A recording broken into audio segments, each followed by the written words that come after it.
Hello and welcome to NPTEL online certification course on semiconductor devices for next generation field effect transistors, a physics perspective. This is lecture 17 and the topic of the lecture is introduction to SPICE. In the previous weeks we have been able to give you a brief idea about the basic MOS device and its applications, and what this week will take care of is basically the an EDA tool known as a SPICE, electronic design automation tool known as SPICE, and how can you use it for circuit simulation purposes. So, what we will do in this week is basically in this week the first class which we are taking, which is going on just now, we will be introducing to you the MOSFET SPICE models, right. So, the various SPICE models, which are, what is the meaning of SPICE? Which is an application sort of a software for EDA purposes, electronic design automation purposes. And how can we introduce these MOSFET, which we have already studied in our previous 2 weeks, how we, if we want to design a circuit using SPICE, we will try to find out how that can be done, right. In class number 2, we will look into the SPICE installation setup and basic demonstration of SPICE, right. Then in class number 3 we will have a look at our diode models, because that is the basic model of SPICE, and then we come to class 4 and 5 where we concentrate primarily on MOS transistor SPICE models, and we try to evaluate that if you have a MOS transistor, then what equations, the governing equations of MOS transistor are there, which will be applicable to the SPICE equations, right. And we will see as the complexity of the SPICE model grows, what various equations can fit it in the EDA tool in order to extract the output characteristics of a device. So, that is the overall feel of this week, which is approximately 2.5 hours of your NPTEL hours.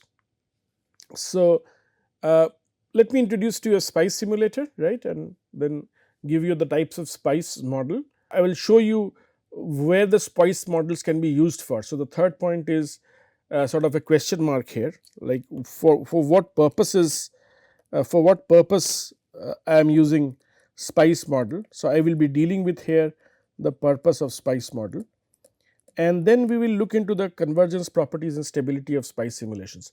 So, please understand that SPICE is basically a automation tool which helps us to do a circuit simulation at a very fast pace, which means that if you have a circuit in your mind, right, then you can put the active and passive devices as well as voltage sources, current sources onto the platform, connect them together as you connect in a drawing board, and then if you want to do a DC analysis, AC analysis, transient analysis, you can all do that using this SPICE simulation tool, right. Advantage is, of course, its speed and its stability, right.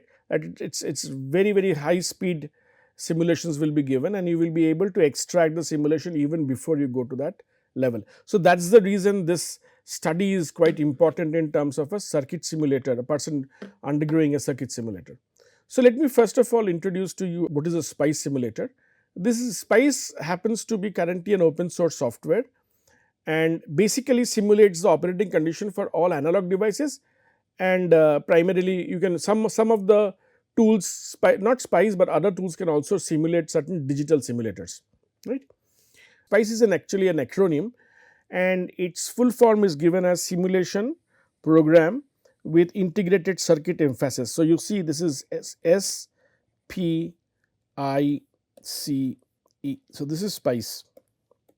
So, as you can see, it is basically a program, it is basically a coded program which is primarily meant for IC design, right. For any integrated circuit design, if you want to find out any node potential or any node current, right, with respect to time or a DC, then this is a good idea to go ahead with. Okay. The first SPICE was developed at University of California in Berkeley. The whole thing is 50 years old, quite has undergone changes, so on and to a state where much amount of stability is there in the SPICE model, right. So, the current format of SPICE which you see is much more stable, has undergone a lot of change for the last 50 years. Researchers, academics, industry have gone on adding SPICE model and have made it more and more accurate in terms of it, right. So, the first version which you saw in the SPICE was SPICE 1, right, and it was coded in Fortran. I think Fortran 77 was the coding which was done, and the next level was done at 1975 in SPICE 2, which was Fortran also, and then 1981 SPICE 2G.6 was written, and this was developed in C, right. So, this 2G.6 was written in C, and the earlier part of 2G.6 was written in Fortran, but later on it was converted to C, and in 1985 SPICE 3 was developed, which was written in C. So, these are the versions which you see, whereas SPICE 2G.C was written in C, the initial version was actually in Fortran. SPICE 2 was in Fortran 77, I think, and 1973 SPICE level 1 sort of was introduced. You already know what the formula translation is, the full form for the Fortran, and was a very robust sort of programming language, especially for technical usage during that period of time, and even later on till 90s and early 2000, Fortran has been used for quite a substantial amount of time. C programming also came into picture, therefore adding quite a large amount of inputs to the overall SPICE package. So, SPICE is basically a written code, right, within the structure, and this code is actually recalled each and every time you do a simulation on the platform. So, this is basically the basic idea about SPICE package. Now, where do you want to use the SPICE model, right? What can you do with SPICE, right? That is the first question which obviously is asked by people who are not aware of the advantages of SPICE. Now, as you can see, the first sentence, it is a general purpose circuit simulator program that provides a linear AC analysis, nonlinear transient analysis, and nonlinear DC analysis, right. I will go each one of them as we move ahead. I will show you some examples to show you what all these analyses are. Basically, as the name suggests, if you take care of a DC analysis, is basically meaning that the biases which you are giving is basically a DC bias. If you are doing an AC analysis, then the input signal or the output signal will be in AC in nature. So, the input signal will be some sort of A sin omega t or A cos omega t, and it will be varying with respect to time. You can also do a transient analysis. Transient analysis primarily means when the duration of the bias being given to active device or to a passive element is for a very short duration of time. Say for example, you give a pulse, right. So, if you give a pulse, let us suppose, and this pulse goes and then it suddenly goes down like this, right. It is sort of a double exponential in nature, it goes down like this, then we define this to be as a then if you do an analysis for this one, you will do a transient analysis. You will ask me, why do you do it?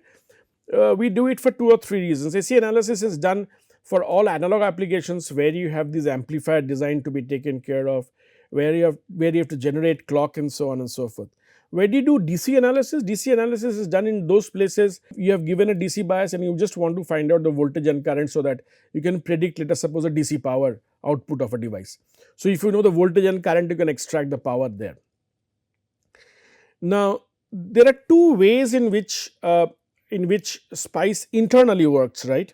Though I will not be going into details of that, but typically the analysis, the SPICE also does both analysis and synthesis. So, analysis is basically solving a set of differential equations, breaking it down and giving you the value of voltage or current. Synthesis effectively means the reverse of it. Given a set of device models, can you actually build up a model which will generate a particular current versus voltage characteristics. Now, as you can understand or appreciate that KVL, which is Kirchhoff's voltage law, and Kirchhoff's current law will be equally effective in a analysis. So, any KVL notation will always be there in the SPICE internally. However, SPICE actually uses MNA, which is known as modified nodal analysis. As you can see here, this is the modified nodal analysis, and it is also referred to as MNA. You can refer to any of your basic network theory book to understand the meaning of modified nodal analysis. You must be knowing basically what is a nodal analysis, right? Nodal analysis is, or nodal point analysis as people refer to, is basically assuming that any circuit can be divided into individual independent nodes, and the net current flowing through this node is equals to 0, which means that the total current entering the node is exactly equals to the total current exiting the node, because there cannot be any charge accumulation in a particular node at any one point of time when you are dealing with these nodal point analysis, correct. So, we assume that these nodes are basically independent in nature. What does it effectively mean? It means that these nodes can be independently functioned, and independently values can be placed in terms of voltage values can be placed for these individual nodes. The voltage or the current will depend upon the passive or active element connected to that node, right, based on KVL and KCL. We already know this basic point. What I was trying to tell you was that suppose I have a node here. Let me define this as node A, and there are, say, there are two current coming inside and two current are going outside, then IA, IB, IC and ID. Then we can write down that if you add IA plus IB plus IC plus ID, this should be equals to 0, right, because the net current should be 0 at this particular point. Let us suppose this is X. Similarly, you are also aware of the Kirchhoff's voltage law. This comes from Kirchhoff's current law, and this comes from KCL, and you can do a KVL as well. And what does it tell me? That across a loop, any loop, closed loop, the net voltage drop is always equals to 0, which means that any bias you are giving and you have any active devices, very simple and straightforward to understand this point. So, come to the point that you have this DC voltage being given and you have a resistor, right. Then I would expect that the voltage whatever you are giving here will all come across this resistance, correct, because see, so that is basically energy conservation in a sense that any energy given from the battery source has to appear across the resistor. So, these are the two basic, which you have already learned in your basic electrical course, that these are the two basic tenets of any circuit theory, which are based on which large number of solutions have been made, and SPICE being a EDA tool uses nodal analysis and also a modified nodal analysis in order to do this. However, there is a problem, and the problem is, if this would have been a simple passive element, for example a resistor, capacitor or an inductor, life would have been easy, right, because you know their properties, you know their behavior, and you can predict the value of the current and the voltages. But the problem comes when you have these active devices, and these active devices happen to be, say, let us suppose nonlinear in nature. Then we require to have a device model, right, which will be able to emulate the characteristics of the device, right. So, and that is where criticality comes from the technology, that can you predict, say for example, you take a MOSFET at temperature 300 Kelvin, you are giving a bias from say 0 to 5 volts, and you are trying to find the current in the drain current at 300 Kelvin, and then you change from 300 to 310 Kelvin or 350 Kelvin, and you do the same IV characteristics, it will be slightly different. So, now when the current formulation has been done, can you predict an analytical expression which will evaluate this I versus V curve, right? And these are based on therefore theoretical and experimental study, and that is the reason device models are very important. Now, let us come to the type of SPICE model, which there are two types of models which SPICE actually handles. One is a SPICE device model, right, and one is a subcircuit model. Device model is basically that of diode, BJT, MOSFET, MISFET, HEMT. You name the device and you will have a model available. You will ask me from where these model files are generated. These are again the IP of that company which has given the model file, right. So, for example, diode. Now, diode, I have an IV characteristics of the diode. Can you emulate a equation which will be actually following that IV characteristics. And you know that there is a expression which is basically Is into e to the power qV by kT minus 1 for a diode. So, that is a very standard. For diode it is very standard, it is easy, but for BJT, MOSFET, and as the complexity of the device becomes more and more, the device model becomes more and more complicated. So, there are two ways by which device model is extracted. One is by doing an analytical expression and trying to find out an analytical expression and trying to figure out what will be the device model, and another one is through experiments. So, you do multiple number of experiments with diodes, with BJTs, with MOSFETs under various conditions, and then you try to have a empirical model being generated which will be part of the device model. So, whenever you plug a diode and place it on the platform, you are effectively doing what? You are effectively bringing the device model of the diode with you while internally when you are trying to evaluate the value of current and voltage. Within the subcircuit model, these are basically combination of device models. So, the device models are individual device, they are the models, whereas in the subcircuit model, they are the combination of these device models, correct. So, let us suppose I will have a bi-CMOS technology, right, bipolar technology with CMOS technology. Can I have a subcircuit model for that? Yes, you can have, provided you are able to extract both bipolar and MOSFET technology on the same platform. And that is the reason you bring subcircuit models here, which is the combination of device models. And therefore, as you can see, it is basically a BJT, a MOSFET, and so on and so forth. You can also have, if not exotic, but devices which are, for example, silicon carbide or insulated gate bipolar technology is used, and they use models for these equations. So, this and this work together in a sense. We come to more complicated models, right. So, if you look at the way the device community has moved, or the device technology has moved from earlier days to now, you do have large amount of second order effects being inserted nowadays, right. For example, is a thermal model. Why? Because the devices are getting smaller and smaller, power dissipation is a problem, and you have hotspots within the device. So, can you predict a priori at the simulation level where the thermal hotspots will be generated? And for doing that, we try to find out a thermal model, we do a thermal dynamic model. So, thermodynamic models are generated, and these are again based on self-heating effects. We will not go into details of that at this stage, it is slightly on the advanced side of the SPICE model, but we will be surely telling you therefore that I can divide the whole aspects into a device model and a subcircuit model. Subcircuit is a summation of device is by itself a empirical or an analytical model. Let me give an example of a device model description, right. If you look at that, the way we write it down is we write down dot model. This is basically known as model declaration here, right, and then you write out model. So, if it is a diode, we write at D, if it is a NPN BJT, we write as NPN, it is a PNP transistor, we can write down as NMOS, PMOS, so on and so forth, N channel, P channel, so on and so forth. So, this D is basically, so this one, right, this one is your model name, and this is the model type which you are referring to, right. So, model name and model type will be there. These are parameters like Is equals to something, Rs equals to something, and so on and so forth. So, these parameters will go on varying from device to device and from material to material, and the reason being very simple. This Is is, for example, reverse saturation current for a PN junction diode, right.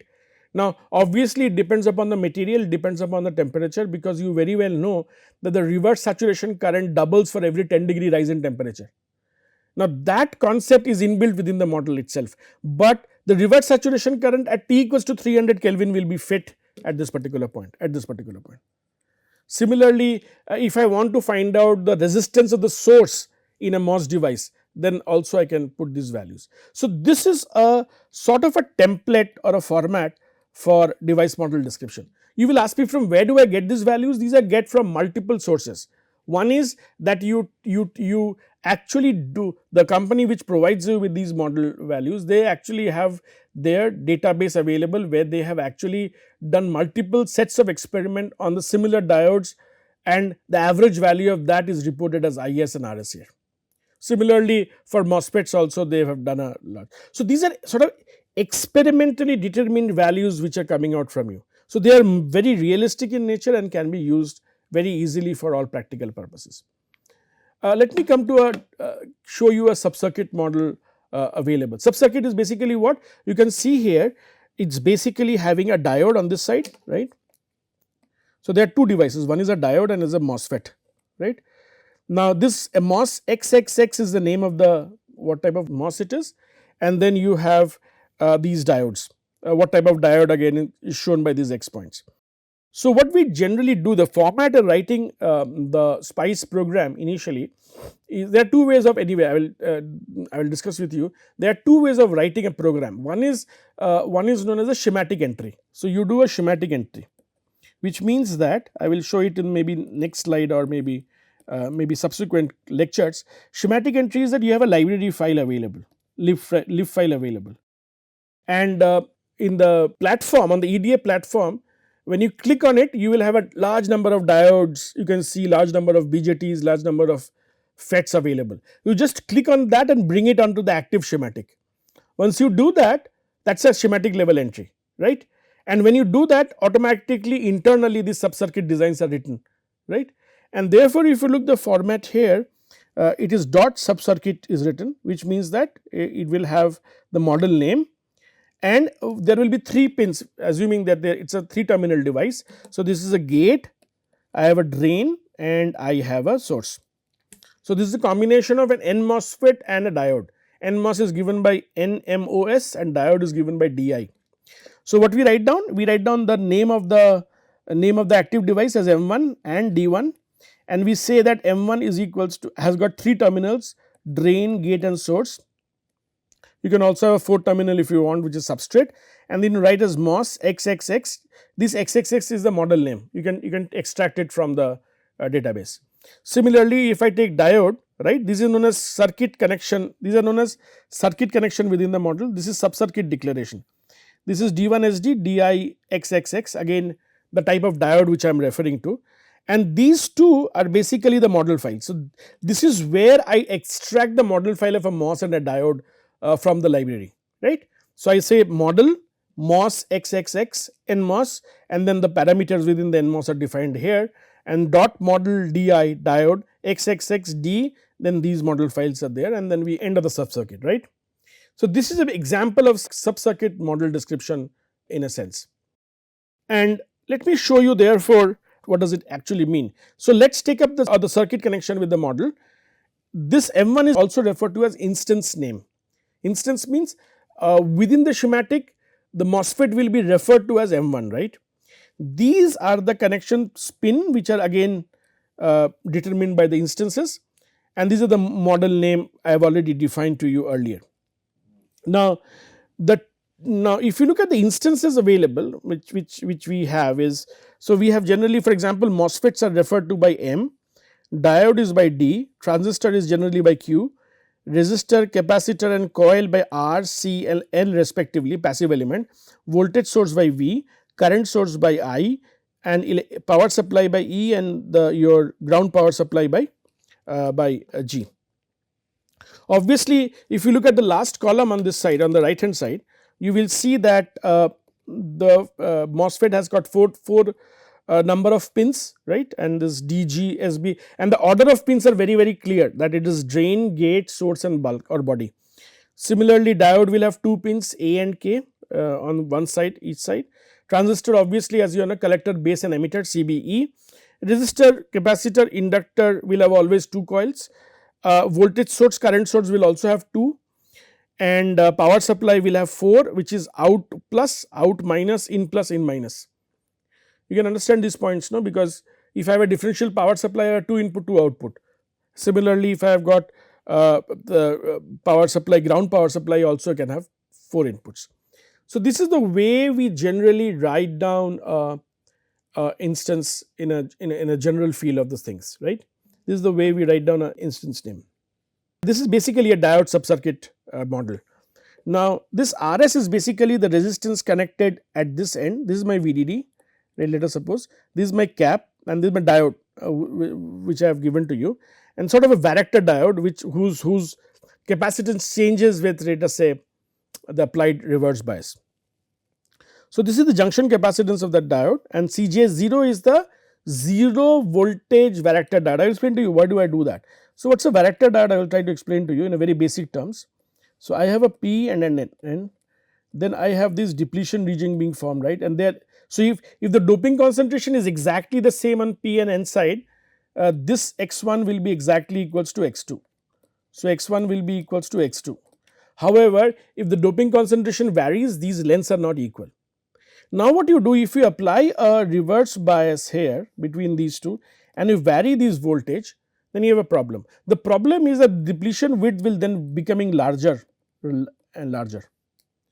So, you see, you have two types of charges separated by a depletion width, therefore, it is acting like a capacitor, right, and the value of the capacitor will be what, if you remember, epsilon by T ox is the thickness of the oxide layer, in this case thickness of the depletion layer. So, we can write down TDPL, depletion. So, as you make your voltage, reverse biased voltage higher and higher, this T depletion becomes larger and larger and your capacitance starts to go down. If you lower the reverse bias, the capacitance goes up, and that is what is shown in this equation which you see here, right. So, you see, this is the model equation which has been coming, and this model equation has been derived from analytically solving the PN junction Varactor diode under a reverse bias condition, and we got this expression here, right. And as you can see, the such reason is written the same as the basic semiconductor theoretical equations are written, right. As you can see in the front of you, these are all the parameters here which we use, a large number of parameters, and the descriptions are given here with the unit and the default value. So, if you do not write anything, it will take the default value per se and will move ahead in order to find the value of the subsequent, the current and voltage across this capacitor, Varactor diode capacitor. Now, if you see, we look very closely, you will have in this case, for example, two independent nodes here, one is this one, another is this one. So, this is node, let us say N1, and this is node N2, right, and these nodes are sort of an independent node in a sense that they are connected through resistance and the capacitor here and so on and so forth. So, we form using these two nodes a simple KVL KCL and try to get the value of current versus voltage in this notation, right. So, with this I will stop in this case. What we have done in this lecture was gave you a very brief idea about SPICE, various models of SPICE, at least for the diode. In our subsequent classes, we will go further and look into a BJT as well as the other issues related to SPICE. Thank you very much.